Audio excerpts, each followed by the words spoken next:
हाँ, तो आज हमारा क्वेश्चन नंबर 12 कह रहा है एक हाल है जिसकी लंबाई चौड़ाई से 5 मीटर अधिक है और उसका क्षेत्रफल 84 वर्ग मीटर है। तो हाल की लंबाई तथा चौड़ाई ज्ञात कीजिए। तो हमने कह दिया माना हाल की लंबाई x मीटर है, तो सॉरी हाल की चौड़ाई x मीटर है, तो लंबाई क्या होगी 5 मीटर। 5 मीटर ज्यादा होगी तो 5 जोड़ दिया। और हाल चूंकि आयताकार है तो आयत का क्षेत्रफल का सूत्र क्या होता है, लंबाई गुणा चौड़ाई। लंबाई गुणा चौड़ाई बराबर 84 कर दिया। सरल कर लिया। निगेटिव 12, क्योंकि लंबाई निगेटिव नहीं ली जाती इसलिए x का मान पॉजिटिव 7 ले लिया। तो लंबाई यहाँ पे 7 रखोगे, 7 × 12 तो लंबाई 12 मीटर, यानी जो हाल है उसकी चौड़ाई 7 मीटर और लंबाई 12 मीटर। ठीक है, इसका मान एक सूत्र और होगा, ये होता है माइनस देखो इधर ये 1200 किलोमीटर की डिस्टेंस है, कितनी है लाला कुरवा से डौरा 1200 किलोमीटर है, और ये रहा हवाई जहाज।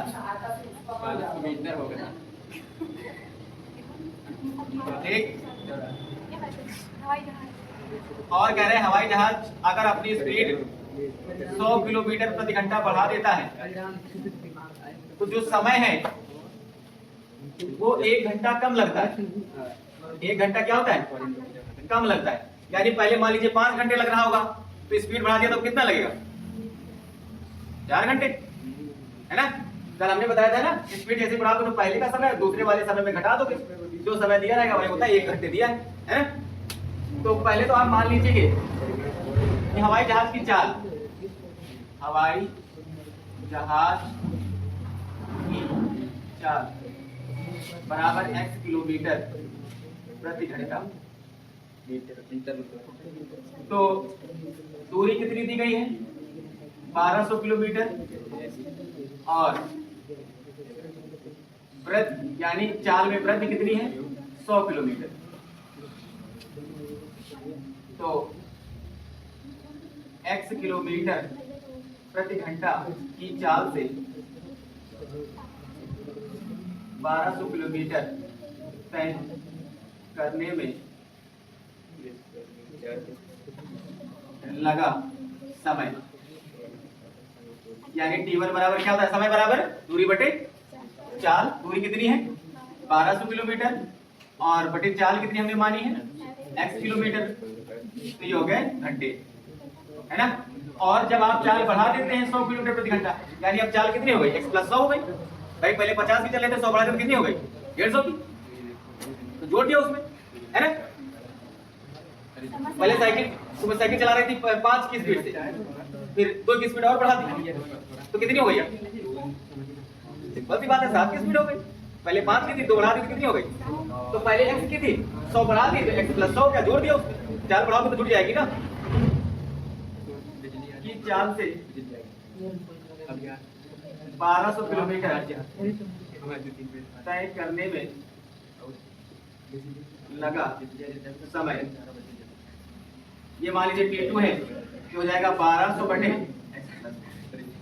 घंटे। आप प्रश्नानुसार लिया है t1 - t2 बराबर 1 घंटा। घंटे का समय कितना, मान लीजिए पहले जब चाल से गए तो 5 घंटे लगे, और जब दोबारा गए तो 4 घंटे लगे, तो कितना कम हुआ, कितना कम हुआ। तो t1 - t2 करोगे तो 5 में से 4 घटाओगे तभी तो 1 घंटा आएगा, है ना। तो जो पहले समय लगा है और जो बाद में समय लगा दोनों घटा दिया, तो अंतर कितना है 1 घंटे का। अब t1 का मान है 1200 बटे x माइनस ये हो गया 1200 बटे x + 100 बराबर कितना हो गया 1। यहाँ 1200 कॉमन ले लेंगे, ये हो जाएगा 1/x + 1/x + 100 = 1। तो 1200 ये हो गया x + 100 माइनस x बटे x² + 100x बराबर 1, है ना। x कैंसिल हो गया, 1200 पे और 2 जीरो बढ़ा दोगे तो कितना हो जाएगा 4 जीरो, यानी हो जाएगा 12 4 जीरो, है ना। बराबर ये इधर भाग कर रहा है, इधर एक में गुणा करेगा तो हो जाएगा x² + 100x, सबको इधर उठा लाओ तो हो जाएगा x² + 100x - 12 4 जीरो, 1,20,000 बराबर 0। अब 1,20,000 की गुणनखंड करने ही घटाने पर 100 आए, है ना, काफी बड़ा बुरा होगा। 120 इसके पहाड़े में आता है 400 गुणे 300 कर दे, 400 गुणे अगर 300 कर दे तो 4 3 12 आ तो गया 1,20,000, है ना।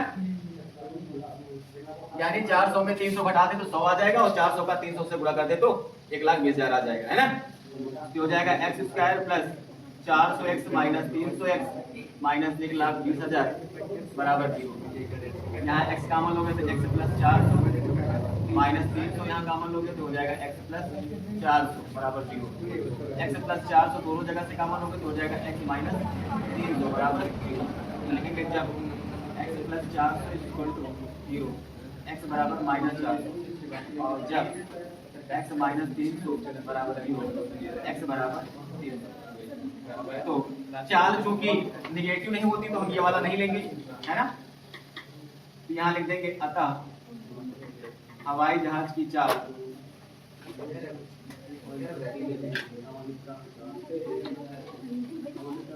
बराबर हो गई 300 किलोमीटर प्रति घंटा। कितनी हो गई? 300 किलोमीटर प्रति घंटा। क्वेश्चन नंबर 9 है, कह रहा है कि हवाई जहाज अपने निश्चित समय से 50 मिनट की देरी से उड़ता है तथा 1250 किलोमीटर दूरी पर स्थित गंतव्य पर सही समय पर पहुंचने के लिए अपनी चाल को 250 किलोमीटर प्रति घंटा बढ़ाना पड़ता है। उसकी सामान्य चाल ज्ञात कीजिए, है ना। देखिए मान लीजिए यहाँ 1250 किलोमीटर है, कितना है 1250 किलोमीटर। पहले एक्स से जाता था, आराम से पहुंच जाता था, मान लीजिए 5 घंटे में भी, जितने भी घंटे लगते हो जीवन समय में पहुंच जाता था आराम से। लेकिन एक दिन देर से चला 50 मिनट, अब जब देर से चलेगा तो स्पीड बढ़ाएगा तभी तो समय से पहुंचेगा। तो उस समय को कवर करने के लिए स्पीड बढ़ाई और स्पीड कितनी बढ़ाई 250 किलोमीटर, कितनी बढ़ाई। तो आराम से फिर अपना निश्चित समय पर पहुंच गया। जैसे पहले राइट टाइम पर पहुंचता था वैसे ही राइट टाइम पर पहुंच जाएगा। यानी चला तो लेट था लेकिन फिर भी समय से पहुंच ही गया है। इसका मतलब है उसने अपनी चाल बढ़ाई और चाल बढ़ाई है तो अब कम समय लगा है, पहले ज्यादा समय लगता था। तो दोनों का अंतर कितना दिया है 50 मिनट, कितना दिया है। यानी t1 बराबर होगा 1250 बटे x घंटे और t2 बराबर होगा 1250 बटे x प्लस 250 आवर। तो according to question t1 minus t2 बराबर 50 मिनट और मिनट को घंटे में चेंज करोगे तो 60 से भाग करोगे, ये कट गया। t1 का मान रखा 1250 बटे x माइनस 1250 बटे x प्लस 250 बराबर 5 बटे 6। देखो 1250 कॉमन ले लेंगे और इसका इससे गुणा इसका इससे गुणा तो हो जाएगा x प्लस 250 माइनस x बटे x स्क्वायर प्लस 250 x बराबर 5 बटे 6। x से x कट गया। अब देखो यहाँ पर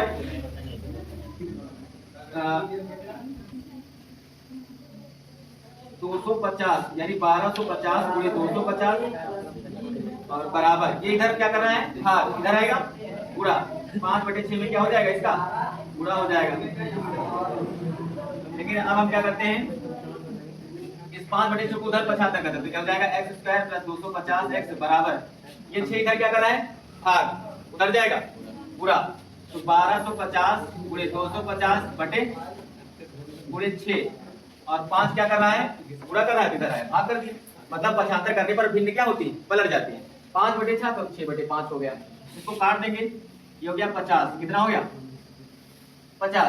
तो इसका गुणा करेंगे 6 पंचे 30 और 30 का इसमें गुणा करेंगे तो हो जाएगा x स्क्वायर प्लस 250 x बराबर 30 करें 6 पंचे 30 यानी हो गया 300, कितना हो गया और 300 गुणे 1250 यानी 3 0 और 3 बचे 15 3 दूनी 6 7 3 1 3 कितना आएगा 3 7 5 0 तो x square plus 250 x minus 375। हाँ आप कह रहे थे तुम फैक्टर कैसे मतलब फैक्टर कैसे कैसे गुणनखंड करते हैं। देखो जाहिर सी बात है यहाँ माइनस चिन्ह लगा है और यहाँ प्लस लगा है तो घटाने पर ही आएगा। तो 3 7 5 0 0 पहले तो 5 से काट देते हैं इसको 5 से 35 55 25 यहाँ पर तो उसका कोई मान फिर 5 से काट दिया, नहीं होता ना। 15 25 75, फिर 5 से काट दिया, 5 3 15, 5 से काट दिया, 5 चक्का, 14 बजे दोनों का फिर 5 से काट दिया, 12 25, फिर 5 से काट दिया, 24 25 120, फिर 3 से काट दिया 3 अवट, फिर 2 2 है ना। या 750 में 500 घटा दें तब भी आपको 250 मिल जाता है। तो यानी गुणनखंड एक होना चाहिए 75, तो 5 और 2 मैंने ले लिया हो गया 10, अब 55 25 और 25 दिया 75, अब 55 25 दिया 75 और 75 गुणे 10 करोगे तो 750 आ जाएगा। यानी एक तो जोड़े ये बने 5 5 5 3 और ये इतने हो गए, बचे कितने 55 25 पंच 125 और गुणे 4, 125 गुणे 4 करोगे तो 4 पंचे 20, 4 दूनी 8 10, 4 के 4। अब थे इसी में सारे, बस आपको ढूंढना था, तो ढूंढने के लिए दिमाग लगाना पड़ता है। ऐसा नहीं हो सकता। अगर ऐसा हो जाता तो न्यूटन गुरुत्वाकर्षण बल का पता नहीं लगा पाते। हाँ, अरे तुम्हें क्या लगता है पहले के लोग ज्यादा बुद्धिमान थे कि अब के लोग ज्यादा बुद्धिमान है? पहले अब के लोग ज्यादा बुद्धिमान। अगर ज्यादा बुद्धिमान पीढ़ी दर पीढ़ी नहीं होते तो इतनी सारी टेक्नोलॉजी कहाँ से आ जाती? पहले थी क्या? फिर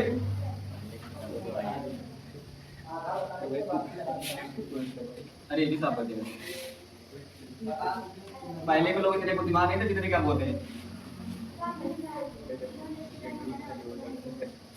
तो ये हमारे गुणनखंड है x square plus 750 x minus 500 minus 37500 बराबर 0।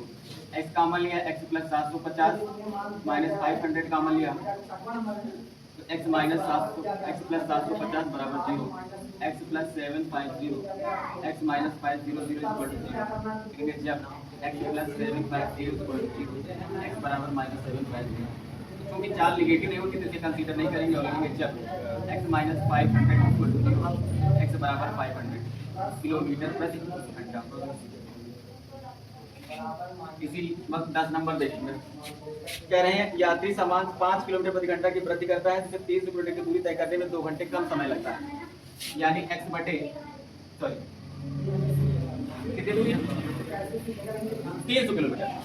300 किलोमीटर बटे x बटे 300 x प्लस 5 कितने घंटे कम लगते हैं? 2 घंटे कम लगते हैं।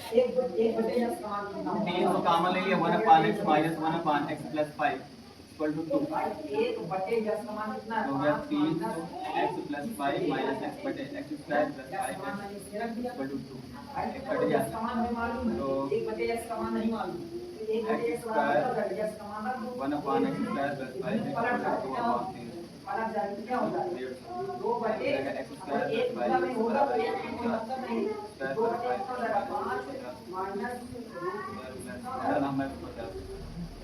x minus 10 minus 50 x common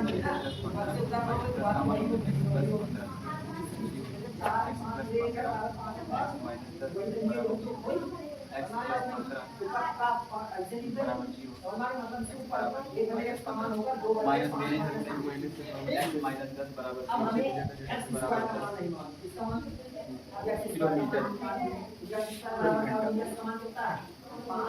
एक वृत्ताकार क्या है? एक वृत्ताकार पार करें और 13 मीटर व्यास है। व्यास कितना है? हाँ, व्यास क्या होता है बताओ? व्यास क्या होता है? हाँ, वृत्त के केंद्र से होकर जाने वाली जीवा को वृत्त की व्यास कहते हैं। लिखाया था आप कह रहे हैं कि दोनों फाटक हैं ए और बी, मतलब इधर से रास्ता इधर से रास्ता, खंभे की दूरियों का अंतर 7 हो, क्या ऐसा संभव है? मतलब एक खंभा यहाँ कहीं गड़ा है, क्या गड़ा है? तो कह रहे हैं इससे दूरी और इससे दूरी, क्या दोनों का अंतर 7 हो सकता है? अगर ये x होगी तो ये कितनी होगी? x प्लस 7 हो जाएगी। अगर संभव होगा तो ये समीकरण बन के सॉल्व हो जाएगा। ये खंबा है यहाँ पर, इसको मान लेते हैं सी।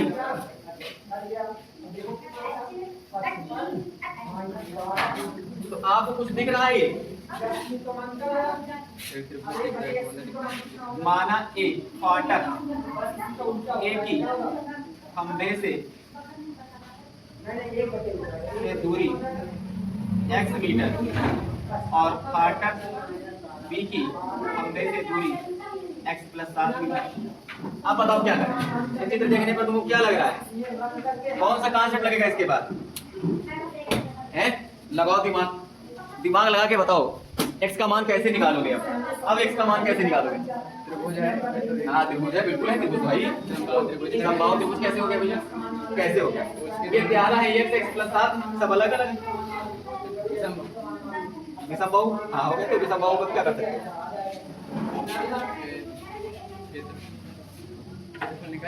अगर विषमबाहु हो गया हाँ तो क्षेत्रफल क्या होता है? विषमबाहु त्रिभुज का क्षेत्रफल क्या होता है? तो आधार गुणे ऊंचाई भी कर लोगे तो आधार गुणे ऊंचाई कर लोगे तो यहाँ ऊंचाई कितनी है? आधार क्या है, ऊंचाई ये पता है, यहाँ से आता है। और क्षेत्रफल भी नहीं होता, समीकरण कैसे बनेगा? थोड़ा दिमाग पे जोर डालो। वृत्त बना है, इसमें एक साफ साफ दिख रहा है, मैंने लिखवाया भी था।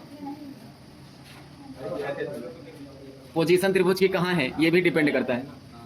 त्रिभुज की पोजीशन कहाँ है ये भी डिपेंड करता है। वृत्त के बारे में अच्छे तरह जीवा, व्यास, परिधि, चाप, त्रिज्या है, सारी चीजें बताई थी नहीं बताई थी? चतुर्भुज बनता है तो क्या होता है? अंदर कोणों के बारे में बताया था। अगर ऐसे बन रहा है तो क्या होता है? यहाँ बन रहा हो तो क्या होता है? चतुर्भुज बन रहा है तो क्या होता है? हाँ ठीक है। एक कॉन्सेप्ट था, अर्धवृत्त पर बना कोण समकोण होता है। अर्धवृत्त पर बना कोण ये 90 डिग्री का होगा तो ये कर्ण है, ये लंब है, ये आधार है। कर्ण स्क्वायर बराबर लंब स्क्वायर प्लस आधार स्क्वायर।